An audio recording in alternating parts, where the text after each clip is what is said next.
Good afternoon friends. দেখো এই দুপুরবেলা বলতে পারো প্রায় 12:30 একটা বাজে। এই সময় বেরিয়ে পড়ছি কাকি শাশুড়িকে নিয়ে।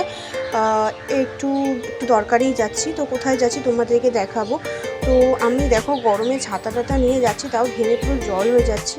তো চলে এসেছি দেখো এখানে, এটা একটা হেলথ সেন্টার। তো সেখানেই এসেছি। আর দেখো এখানে আমার কিছু টেস্ট ছিল আজকে, আর ডাক্তার চেক আপও ছিল। তো কেন ডাক্তার চেক আপে এসেছি আর কিসের টেস্ট ছিল সবই তোমরা জানতে পারবে আস্তে আস্তে, ক্রমশ প্রকাশ্য। তো সেখানেই এসেছি এবং দেখো আমার ভীষণ লেগেছে, ওরা যখন ফুটিয়েছিল ব্লাডটা নিচ্ছিল। আর এমনিতেই আমি ভীষণ ভয় পাই এইসবে। তো তারপরে ওরা বলল যে খুব কি লেগেছে, তো আমি বললাম না ঠিক আছে, মোটামুটি কি বলবো, লেগেছে এখন তো আর বলা যায় না। দেন তারপরে বেরিয়ে চলে এলাম। আসছি তখন এত রোদ না, মনে হচ্ছে কি যে যেন ওই গাছের তলায় দাঁড়িয়ে থাকি। তো তারপরে বললাম যে ঠান্ডা একটুখানি ঠান্ডা খেয়ে নিই। তো ঠান্ডা বলতে আমি আইসক্রিমটাই খেলাম, আর তো কিছু খেতে পারবো না। তাই আইসক্রিম নিয়ে হাতে করে চলে এসেছি বাড়ির উদ্দেশ্যে।